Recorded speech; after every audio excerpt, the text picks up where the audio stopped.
El mes pasado os presenté una persona muy especial. Y el problema que tiene esa persona es que es invisible, y lo cual hace que podríamos estar ignorándolo.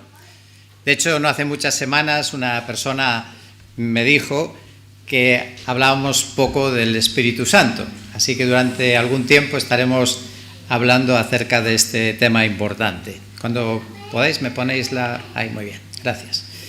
Vamos a estar hablando acerca del Espíritu Santo. La ocasión anterior explicábamos que es una persona, tiene cualidades, características de una persona, y hoy estaremos hablando acerca de su deidad, su divinidad, y aunque el tema es largo, intentaré solo presentar algunos puntos y pararme para que reflexionemos sobre algunas de las cuestiones que pueden ser más prácticas para nosotros. Decimos que el Espíritu Santo es Dios, lo mencionamos en la ocasión anterior, en la historia de Ananías y Safira. Me hubiera gustado entretenerme un poco más en esa historia, porque creo que es muy significativa, muy relevante, ya que es el primer incidente, por lo menos registrado, en la historia de la Iglesia cristiana. Y por algo será el primero que quedó registrado. Y en esa historia, evidentemente, se queda claro que para Pedro el Espíritu Santo es Dios y Dios es el Espíritu Santo. Pero como digo, lo vamos a dejar. El Espíritu Santo también es Dios porque cuando leemos en la Escritura quién habita en nosotros, encontramos textos que dicen que Dios está en tu corazón y otros dicen que es el Espíritu Santo. Con lo cual, el Espíritu Santo tiene que ser Dios morando en nosotros. Y esta es probablemente una gran novedad en el campo de las religiones.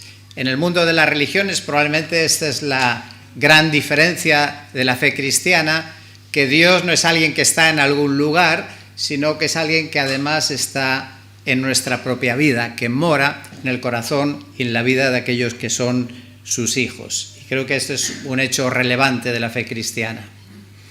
También leemos en la Biblia que quien escribió la Biblia, bueno, sí, fueron personas que escribieron manualmente, pero el autor, por una parte se nos dice que es Dios, pero también se nos dice en concreto que es el Espíritu Santo. Y por esa razón es muy importante contar con el Espíritu Santo para interpretar la Biblia, porque si Él es el autor, pues con las dudas, ¿a quién le vamos a preguntar mejor que al autor? Y también la Biblia nos presenta al Espíritu Santo como el portavoz de Dios. Él es el portavoz, el que habla. En una ocasión, en Hechos capítulo 7, Esteban está recordando la historia de Israel y acusa a los judíos y le dice: vosotros sois duros de cerviz e incircuncisos de corazón y de oídos, resistís siempre al Espíritu Santo, como hicieron vuestros padres, así también hacéis vosotros. Es decir, que resistir a la palabra de Dios es resistir también a la voz del Espíritu Santo. Es lo que dice el Espíritu Santo. Luego encontramos citas en la Biblia donde se usa indistintamente. En unos dice que es Dios, que es Yahvé, y en otros dice que es el Espíritu Santo. En concreto, el ejemplo que tenéis ahí de Éxodo 17 se refiere a cuando Israel tentó a Dios en el desierto con todas las consecuencias que eso trajo. Y también en Isaías pues se habla de que contristaron al Espíritu Santo. Y hay más textos, pero voy a pasar al siguiente. El Espíritu Santo creemos también que es Dios porque lleva el nombre de Señor, que corresponde a Dios. Y ahí tenéis un texto que no voy a comentar. Y también por los nombres que se usan explícitamente para mencionar al Espíritu Santo. Y veréis que hay una lista muy larga y solo la voy a poner. Luego el que tenga interés en tener todo esto, puedo facilitaros las notas si queréis investigar más o tener los argumentos. Pero al Espíritu Santo se le llama Espíritu de Dios, Espíritu de Jehová el Señor, de Jehová, Espíritu Santo. Bueno, Espíritu Santo habla del carácter y que por esa razón es alguien que está contigo, que vive contigo, que está en tu interior, que está presente permanentemente, que está contigo haciendo lo que haces y lo que dices, y por eso puede ser también contristado, porque como Él es santo, pues se entristece cuando hay algo que no está bien en nuestra vida. Se le llama también Espíritu del Señor, Espíritu de vida. Bueno, porque Él es el que nos da ese poder sobrenatural que Dios pone en sus hijos, que produce cambios en nuestra vida, es el que es capaz de hacer que podamos cambiar, que podamos modificar nuestra conducta, porque es el Espíritu Santo el que se ocupa de hacer eso si se lo permitimos en nuestra vida.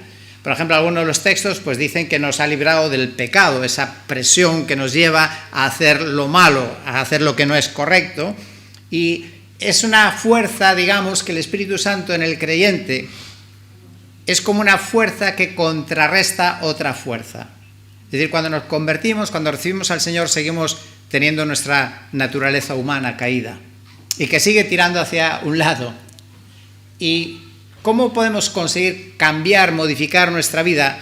No porque eso desaparecerá en la resurrección, sino que Dios nos provee otra fuerza de signo contrario, que es la que nos tira para que podamos comportarnos y actuar de acuerdo con la voluntad de Dios. Pondré un ejemplo.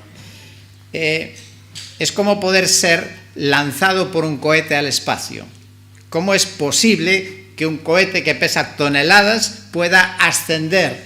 Porque hay una ley muy potente, muy importante en nuestro mundo, que es la ley de la gravedad. Sin ella estaríamos flotando un poco como los de la Luna, aunque allí hay todavía algo de gravedad, y sería incomodísimo, sería imposible hacer muchas cosas de la vida normal. Entonces hay una potente ley, que es la ley de la gravedad, que nos atrae, nos pega a la Tierra, y así es también la tendencia al mal y al pecado que hay en nosotros.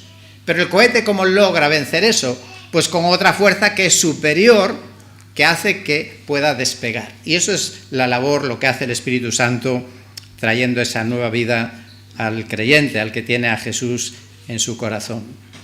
Bueno, otras cosas que se dicen del Espíritu, que es el único Espíritu, hay un único Espíritu, es el Espíritu eterno, Espíritu de gracia, de gloria, y es llamado también el Santo. Más rápido todavía, mencionaré nombres que le asocian con el Padre y con el Hijo. Y ni siquiera los voy a leer porque me interesa más que nos enfoquemos luego en lo que voy a decir después. También se menciona junto con el Padre y con el Hijo como una unidad. Lo vimos en la semana anterior cuando hablamos de la fórmula del bautismo, que por cierto, ya adelanto que se dirá luego en los anuncios que el domingo que viene hay bautismos. Bueno, pues la fórmula que el Señor dejó para bautizar incluye como una unidad al Padre, al Hijo y al Espíritu Santo. Y también aparece en la bendición apostólica de 2 Corintios, cuando habla de que la gracia del Señor Jesucristo, el amor de Dios y la comunión del Espíritu Santo sean con todos vosotros. Así que hay una unidad en estas tres personas. Pero hay un segundo capítulo, que es el de los atributos, las características del Espíritu Santo. Yo creo que vale la pena, ¿no?, pararnos a reflexionar, meditar en conocer a alguien que vive con nosotros, alguien que está en nuestra vida permanentemente. Y no sé si le conocemos bien o somos conscientes. Bueno, no voy a pararme en los dos primeros atributos. El Espíritu es santo, lo dice ya su propio nombre, y también es eterno. Pero en tercer lugar, el Espíritu Santo es alguien que está en todas partes, El Salmo 139, entre los versículos 7 y 12, dice: ¿A dónde me iré de tu espíritu? ¿A dónde huiré de tu presencia? Si subo a los cielos, he aquí, ahí estás tú. Y luego sigue una enorme lista de si me voy aquí, si me voy allá, tú estás allí también. Mira, hay algo que nos pueden privar, o hay muchas cosas que nos pueden quitar. Podemos ser privados de la Biblia, podría ser. Nos pueden impedir, nos pueden prohibir reunirnos, como en esta mañana. Nos pueden incluso prohibir estar con otro creyente. Pero lo que jamás nadie nos va a poder quitar es esa presencia del Espíritu Santo en nuestras vidas. Y no es poca cosa. Si es bueno tener a alguien grande, importante, poderoso contigo, mucho más lo es tener al Espíritu Santo. Y eso explica muchas historias increíbles de personas que en la soledad, en la tortura, situaciones increíbles, experimentaron ese poder de Dios en sus vidas. Pero también tiene sus aspectos, diría, positivos y negativos para nuestros intereses. La idea de que el Espíritu Santo es alguien que está siempre presente, consciente en nuestras vidas. Y una es que, claro, no te puedes esconder de Él. No hay puertas, ni ventanas, ni mantas en las que podamos ocultarnos, ni apagando la luz. El Espíritu Santo deja de verte, de conocer y saber exactamente lo que hacemos. Y cuando pensaba en esta idea, dije, para mí, sí, esto lo sabemos de memoria, ¿verdad? ¿Quién no sabe que Dios, que el Espíritu Santo está en todas partes? Pero en la práctica soy consciente de que cada momento de mi vida estoy haciendo, diciendo, hablando, pensando. Ahí está también el Espíritu Santo escuchando y está viendo. Y por eso es importante esa primera historia, la de Ananías y Zafira, donde nos llama la atención a que si estás haciendo algo oculto en tu vida, puede que nadie lo sepa, pero hay alguien que sí lo está viendo y lo conoce, pues que no debemos de jugar con esas cosas, porque tiene también consecuencias para nuestras vidas. Pero también está el lado agradable, el lado bonito, el positivo, ¿verdad? El saber que el Señor, el Espíritu Santo, está ese guía y consejero siempre presente. Otra de sus características... Bueno, no quiere ir. Si tengo que hacer alguna otra cosa. Para atrás. Bueno, si me la podéis pasar. Vale, gracias. Dice el Isaías capítulo 40, versículo 13, ¿quién guió al Espíritu del Señor o como consejero suyo le enseñó? ¿Alguien le enseñó? ¿A quién pidió consejo y quién le dio entendimiento? ¿Quién le instruyó en la senda de la justicia? Le enseñó conocimiento y le mostró el camino de la inteligencia. Es decir, que el Espíritu Santo lo sabe todo. No necesita ir a la universidad, no necesita venir a la iglesia, no necesita escuchar sermones, no necesita siquiera leer la Biblia porque se la sabe de memoria. El Espíritu Santo lo conoce todo. Y Pablo en 1 Corintios 2, insiste en lo mismo. Y pensaba en lo bueno que es que tengamos un compañero de viaje que está siempre con nosotros y que lo sabe todo y lo conoce todo y lo puede prever todo. Tener el Espíritu Santo es mejor que tener encima una enciclopedia. Y ahora ya tendríamos que decir tener a Wikipedia o tener el móvil donde rápidamente consultamos cualquier cosa, pero tenemos algo mejor todavía, que es el Espíritu Santo. Y si entendemos eso, yo me decía a mí mismo, qué necios somos cuando prescindimos de consultarle al Espíritu Santo sobre alguna decisión, sobre alguna palabra que debemos de decir. Le consultamos, le preguntamos primero al Espíritu para que nos guíe en la respuesta. El Espíritu Santo tiene todas esas capacidades y voy a poner algunos ejemplos que tenemos en la Biblia de lo que hizo en el pasado y lo puede hacer en la actualidad. Por ejemplo, en Hechos capítulo 2 se nos cuenta cómo pudo hacer que personas que no conocían otros idiomas hablaron en esos idiomas. Ya me gustaría a mí, ¿verdad?, poder viajar por el mundo y que automáticamente pudiera hablar en cualquier idioma conocido. Pero eso lo hizo el Espíritu Santo, porque Él conoce todos los idiomas y puede hacer eso en la vida de una persona. En otra ocasión, también el Señor Jesús le dijo algo a sus discípulos que estaban preocupados. Claro, una preocupación es, si te llaman a un juicio, si te van a pedir cuentas de algo, pues a todos nos preocupa, claro. ¿Y qué voy a decir? ¿Y qué voy a contestar? ¿Y debo decir esto o no debo decir lo otro? A mí me pasa cuando he ido a entrevistas con la alcaldesa o con un concejal o con alguien importante, pues hay una preocupación natural, ¿no? De qué le digo. ¿Y le digo esto o no se lo digo? Bueno, esa preocupación ya la tuvieron los discípulos de Jesús. Y el Señor les dice lo siguiente en Lucas 12, versículos 11 y 12. Cuando os lleven a las sinagogas y ante los gobernantes y las autoridades, no os preocupéis de cómo o de qué hablaréis en defensa propia o qué vais a decir, porque el Espíritu Santo en esa misma hora os enseñará lo que debéis decir. Bueno, una parte preocupante que no me gusta de ese texto es que dice que te lo va a decir en esa hora. A mí me gustaría saberlo una hora antes, ¿verdad? Antes de ir a la entrevista, pues ya que el Espíritu me diga lo que tengo que decir y lo que no tengo que decir. Pero es el desafío de la fe, de confiar que tenemos un Dios tan grande y tan poderoso, que cuando llegará el momento, pues ya Dios te va a poner la palabra. Y qué paz y qué tranquilidad te da al salir. Porque yo en muchas ocasiones también he salido de esas situaciones y me he empezado a dar vueltas a la cabeza. Le tenía que haber dicho, no me acordé de decirle no sé qué. Ya, pero ¿has orado antes al Señor? ¿Has pedido la guía del Espíritu Santo? Pues confía, que el Señor cumple su palabra. Dios no miente. Y si Él dice que dará la palabra oportuna, aquello que dijiste es lo que tenías que haber dicho. Y lo que te callaste por alguna razón, no era conveniente que lo dijeras. Por eso digo, qué fantástico que tengamos al Espíritu Santo que nos ofrece estas herramientas tan prácticas y útiles para nuestra vida diaria. Mira, el Espíritu Santo no solamente te conoce a ti, conoce también a tu interlocutor, la persona con la que vas a hablar. Y Él sabe lo que conviene que le digas o por dónde debes ir o por dónde no debes ir. Y yo cuando meditaba en esto decía, gracias Espíritu Santo. Qué privilegio tener al Espíritu Santo con nosotros y en nosotros. El Espíritu Santo, para los estudiantes, decirles que conoce todas las preguntas del examen.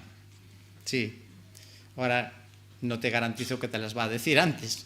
Podría decírtelas si quiere, pero Él sabe todo en nuestras vidas. Eso no es excusa para no prepararnos. Otro aspecto del Espíritu Santo, bueno, pues no me sale aquí, si me lo podéis. Gracias. Es que es omnipotente, es decir, el Espíritu Santo es el poder mismo de Dios en nosotros. Dice en Lucas capítulo 1, versículo 35, y está hablando del nacimiento de Jesús. Respondiendo el ángel le dijo, el Espíritu Santo vendrá sobre ti, María, y el poder del Altísimo te cubrirá con su sombra. Por eso el santo niño que nacerá será llamado Hijo de Dios. O sea, es capaz de hacer cosas tan increíbles que ni la ciencia más avanzada del siglo XXI es capaz de hacer, de que una mujer pueda concebir sin espermatozoides de un hombre, pero el Espíritu Santo sí es capaz de hacerlo. Y una de las historias que nos encantan de niños, si me la pasáis por fin, gracias, es la historia de Sansón. Y es muy llamativo a lo largo de toda la historia de Sansón, diferentes episodios donde hay un énfasis que esas características sobrenaturales que él mostró eran fruto del Espíritu Santo en su vida. En la primera ocasión, en Jueces capítulo 14, iba con sus padres para casarse. Y dice que mientras iba por el camino le salió de los viñedos un león. Y entonces dice la historia, Jueces 14:6, y el Espíritu del Señor vino sobre él con gran poder y lo despedazó como se despedaza un cabrito, aunque no tenía nada en su mano. Pero no fue la única ocasión, no fue casualidad. Otro día, para vengarse de los filisteos, porque habían presionado a su mujer y le descubrieron un acertijo que no lo hubieran adivinado si su mujer no se chivara, entonces dice la historia en Jueces, en ese capítulo 14, versículo 19, entonces el Espíritu del Señor vino sobre él con gran poder y descendió a Ascalón y mató a 30 de ellos. Y una tercera vez, en el capítulo 15, versículo 14, cuando al final de su vida los judíos decidieron entregar o los israelitas decidieron entregar a Sansón a los enemigos, a los filisteos, y él se deja atar, ¿no? Con aquellas cadenas, con cuerdas, con todo lo que sea, es igual, no importa. Y entonces dice que en esos momentos, cuando le decía, mira que te viene a pillar, la mujer le avisaba, ¿no? Y él estaba ahí bien atado. Y dice, y el Espíritu del Señor vino sobre él con poder, y las sogas que estaban en sus brazos fueron como lino quemado con fuego, y las ataduras cayeron en sus manos. Mira, la historia de Sansón es más que un cuento para niños, es una historia para mí, que nos habla del poder de Dios en nuestras vidas. También es interesante que en los Evangelios, en el Nuevo Testamento, cuando leemos los milagros, cosas extraordinarias que hacía el Señor Jesús, que era tan poderoso también, Él lo atribuye siempre al Espíritu Santo, no a sus capacidades personales, porque Él había renunciado a la gloria, se había hecho hombre y en sus limitaciones, digamos, como hombre, dependía y podía hacer las cosas en el Espíritu Santo. Eso está en el primer sermón de Jesús. En Lucas capítulo 4, en la sinagoga, cuando Jesús se dirige a los asistentes y toma aquel texto que dice: el Espíritu del Señor está sobre mí y me ha enviado a proclamar libertad a los cautivos, recuperar la vista de los ciegos, poner en libertad a los oprimidos. Y luego Jesús también dice que algo que ya la gente era muy difícil, que era expulsar demonios, pues también dice que él, por el Espíritu de Dios, expulsaba los demonios. Yo pensaba otra vez para mí, ¿soy consciente del tremendo potencial que Dios ha puesto en nuestras vidas? Jesús dijo que cuando Él se fuera, el que cree en mí, las obras que yo hago, Él las hará también y aún mayores que estas, porque yo voy al Padre. El poder del Espíritu Santo que Dios ha puesto en nuestras vidas. Sí que no podremos evitar, ¿no?, los bajones y los momentos de debilidad en nuestra vida, pero qué importante no contristar al Espíritu para que Él pueda obrar en nosotros. Muy bien, un aspecto más es que el Espíritu es el Espíritu de verdad, Él es la verdad. Claro, ¿quién no quiere conocer la verdad? Y Él es el Espíritu el que nos guía a la verdad. ¿Dónde podemos encontrar la verdad? Pues la fe cristiana, que creemos que es la verdad, tiene que tener fundamento.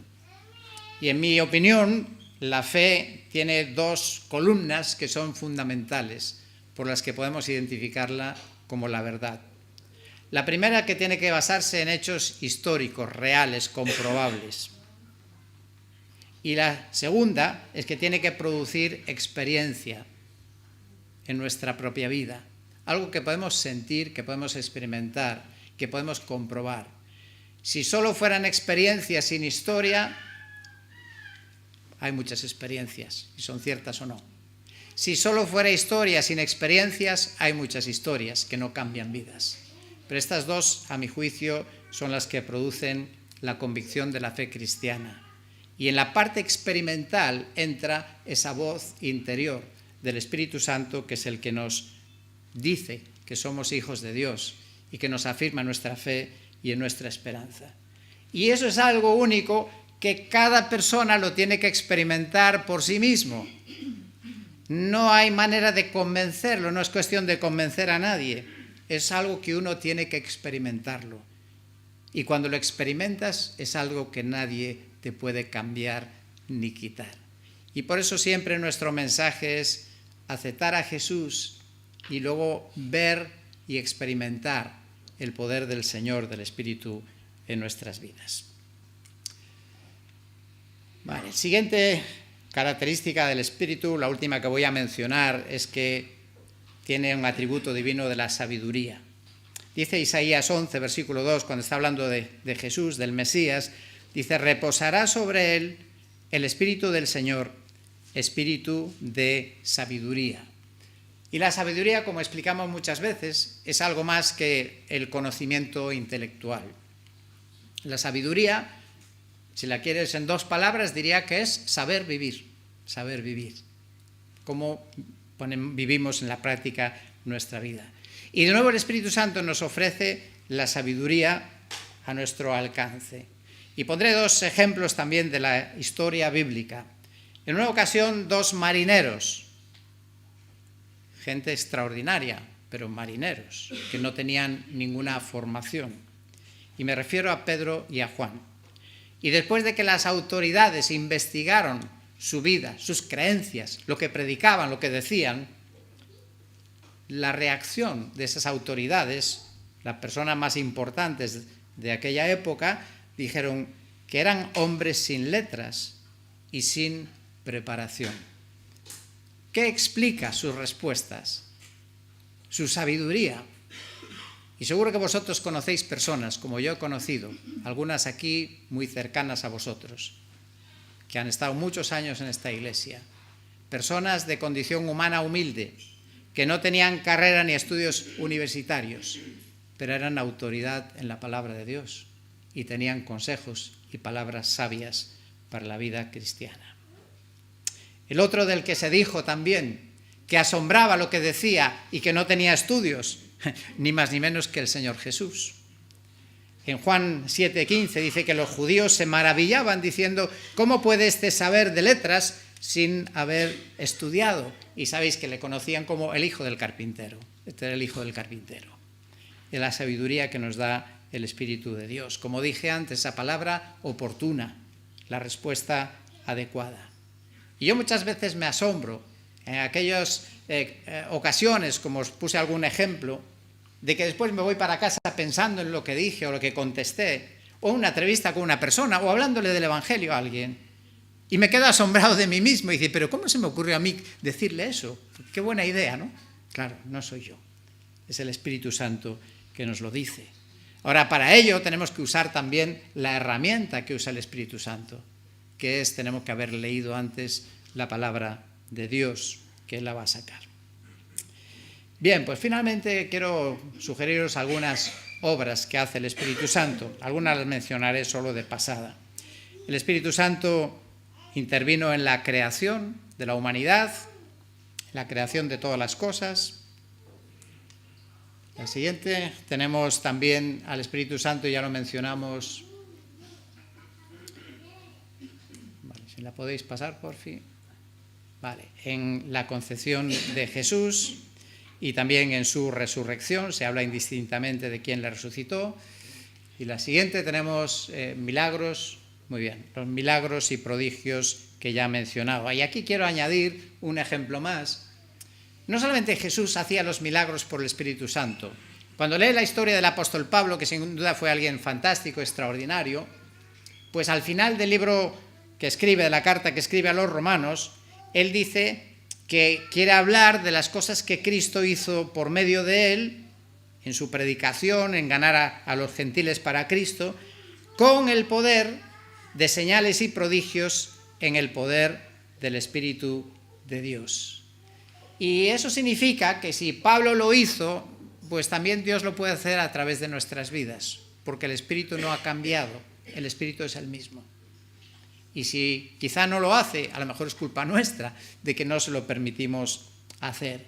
Pero eso es la capacidad de hacer milagros, no es de una persona.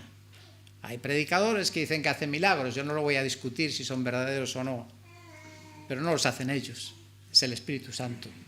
Y cualquiera con el Espíritu Santo, si Dios quiere, puede también hacer milagros, cuando es la voluntad de Dios.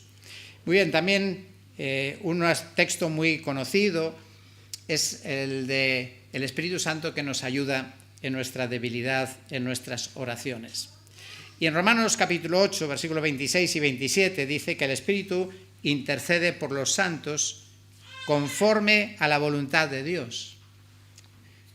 Claro, algo fundamental en la oración, para que nuestra oración, diría, tenga éxito, aunque quizás no es la mejor manera de describirlo, para que nuestra oración tenga respuesta, es que esa oración tendrá que ser acorde con la voluntad de Dios. Si tú pides lo que Dios está de acuerdo, Dios lo va a hacer.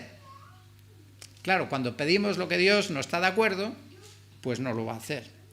Y en este pasaje de Romanos, Pablo dice que el Espíritu intercede por nosotros, especialmente cuando no sabemos qué orar. Hay cosas que sí sabemos que debemos de orar por ellas, porque el Señor nos dice que lo hagamos. Pero hay otras que no sabemos. Nos pasa a veces en situaciones de enfermedad de seres queridos. ¿Y qué sabemos que pedir? Sí, sabemos lo que queremos nosotros. Pero ¿y cuál es la voluntad de Dios? Y Dios dice que el Espíritu en esos casos intercede por nosotros conforme a la voluntad de Dios. Y por eso en esas situaciones yo he aprendido eso, a no pedir lo que yo quiero. Bueno, puedo decirle al Señor lo que a mí me gustaría, pero he aprendido a decirle: Señor, que se haga tu voluntad, y dejar que Él haga lo que Él sabe que es mejor. Y no es bueno intentar forzar la voluntad de Dios. A veces Dios puede acceder si insistimos en una petición, pero no va a ser nunca lo mejor para nosotros.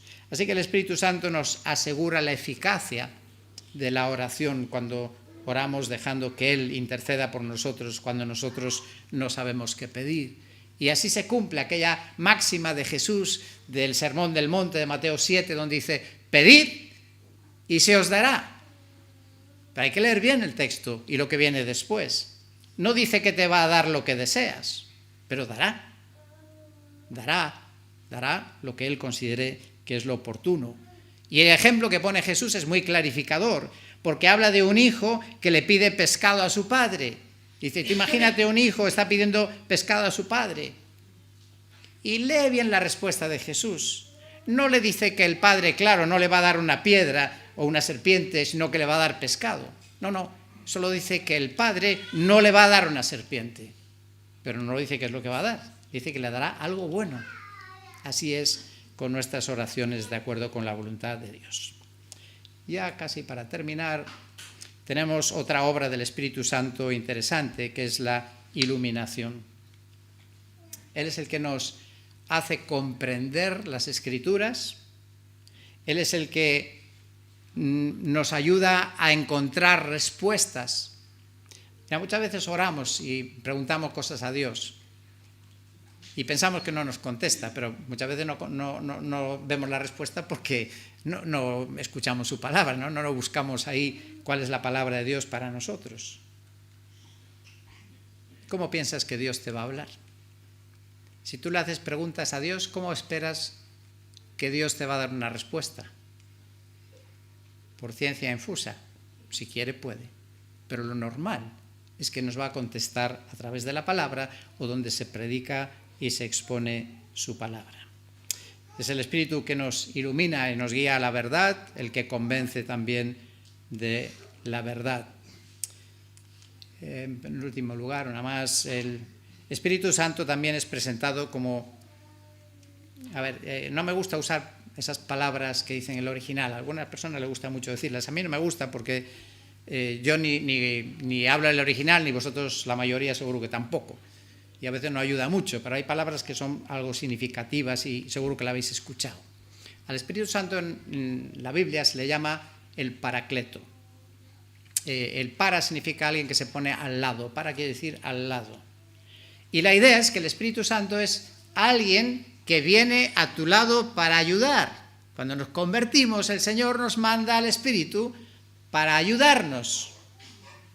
Y Jesús dijo eso a los discípulos que estaban afligidos porque Jesús le dijo, me voy a marchar ya al cielo, me van a matar y voy a luego marcharme al cielo y os vais a quedar ahí. No. Le dijo, yo rogaré y Él os dará otro consolador o paracleto para que esté con vosotros para siempre, es decir, el Espíritu de verdad. Alguien que está siempre con nosotros. Y luego tenemos también, solo los titulares aquí, la acción divina. Y esto en otros capítulos de este tema hablaremos de esa obra del Espíritu Santo en nuestras vidas. Él es el que produce el nuevo nacimiento, es el que nos santifica, el que es capaz de hacer que seamos un poquito más parecidos a Jesús hoy que ayer. Es la fuente de la vida y es el que da testimonio a nuestro espíritu si se lo permitimos. Y también es el que pone los pastores o ancianos en la iglesia. Ya, sí, ahora termino. Finalmente, me gustaría que nos quedáramos con el asombro de Dios mismo viviendo en ti y en mí. Dice el Evangelio, según Pablo en Romanos capítulo 8, que si alguno no tiene al Espíritu de Cristo en él, el tal no es de Cristo. El Espíritu Santo es el poder, es Dios mismo morando en nosotros. Y cantamos una canción antes, que es un texto de Filipenses. ¿Cómo es que Pablo desde una cárcel podía decir todo lo puedo en Cristo que me fortalece? Porque el Espíritu Santo es el poder de Dios en nuestras vidas. Y dice, el Señor estuvo conmigo cuando le abandonaron todos a Pablo. Y dice, y me fortaleció. El Espíritu Santo es algo más que un amiguete. Es difícil, ¿verdad?, tratar de este tema y dónde pones en la carga, el énfasis. La ponemos en lo bonito, lo extraordinario que es Dios, Espíritu Santo en mi vida, o la ponemos también en el temor que debemos de tener, ¿verdad?, la santidad, que debemos de cuidar este templo, que es el templo de ese Dios, del Espíritu Santo.